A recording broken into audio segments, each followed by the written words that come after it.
The fluorescent lights flickered as Meera logged into her system. It was nearly midnight, and she was on the dreaded graveyard shift at Hexacom Solutions, a call center known for its relentless hours and eerie silence after dark. Her cubicle, like the others, was a dull shade of gray, the partitions forming a maze of tiny workspaces. The distant hum of computers and the occasional ringing of phones were the only sounds filling the vast, nearly empty floor. Only a handful of employees were present tonight.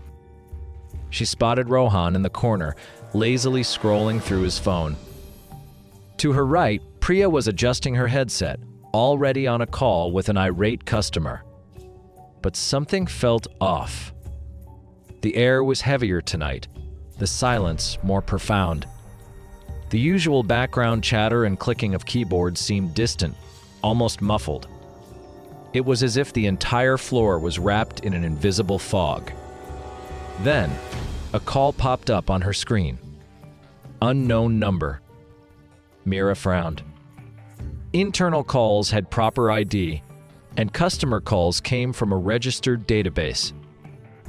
This was neither. Hesitating for a second, she clicked answer. "Hello, this is Meera from Hexacom Solutions. How may I assist you?" she said, her voice steady. Silence. She checked her headset. The connection was fine. "Hello?" she repeated. A whisper. Faint. Indistinct.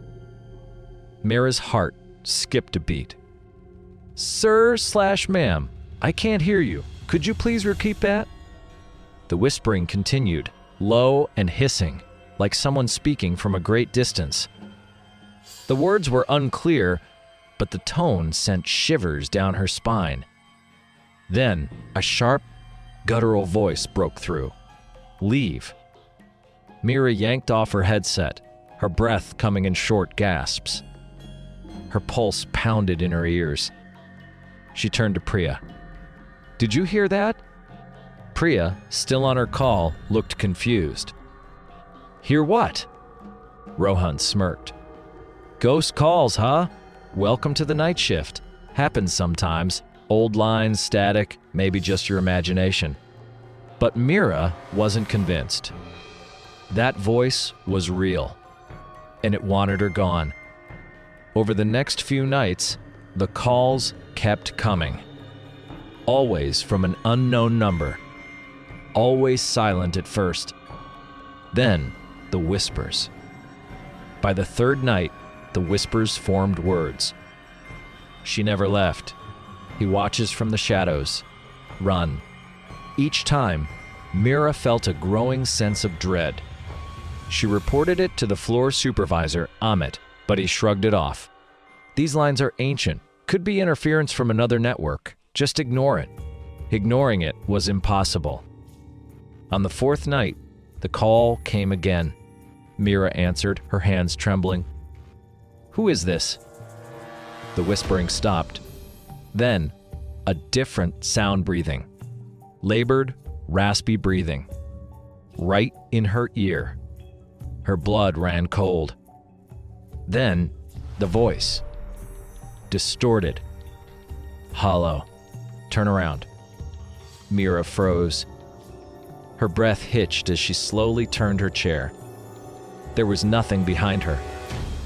But the air had changed. It was heavier. Oppressive. The hum of the office machines seemed duller, as if the entire space had shifted into something unnatural. A movement just at the edge of her vision. A shadow, slipping between the cubicles. Meera's heartbeat thundered in her chest. She looked at Priya and Rohan. They were focused on their screens, oblivious. She turned back to her monitor, her fingers trembling over the keyboard. Then, her screen flickered. For a split second, a face appeared in the reflection. Gaunt. Hollow eyes. Lips stitched together with dark thread. Then, it was gone. Meera refused to work alone. She convinced Priya to sit next to her during calls. But the strange occurrences didn't stop. Then, one night, the system crashed.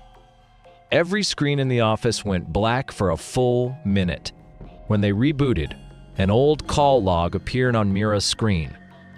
A ticket ID. A name. Sakshi Mehta. Meera frowned. She searched the employee database, but there was no Sakshi Mehta listed. She copied the call ID into the system, tracing it back. Call received, October 13th, 2010. Handled by Sakshi Mehta.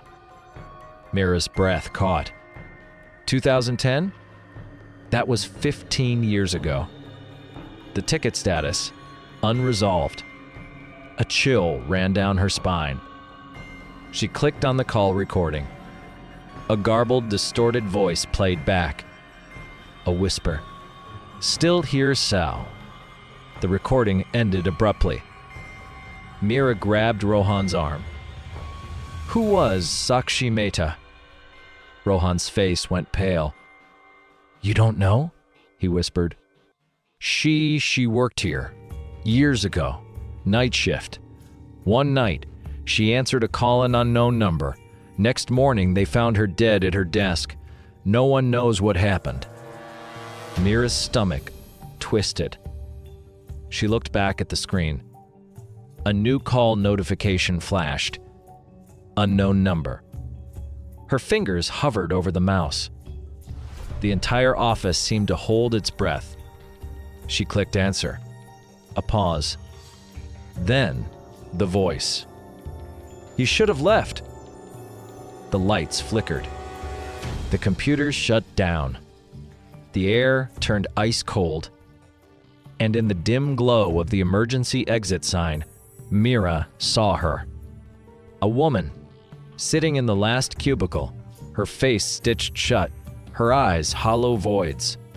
Then, everything went dark, and the screaming began. When the lights returned, the office was eerily silent. Meera's chair was empty. Priya and Rohan were gone. The entire call center was abandoned, every computer screen blank. The only sound was the faint hum of the air conditioning, now colder than before. A single notification blinked on Meera's screen. Ticket resolved. The name beneath it, Sakshi Mehta. In the dark reflection of the screen, a stitched face smiled.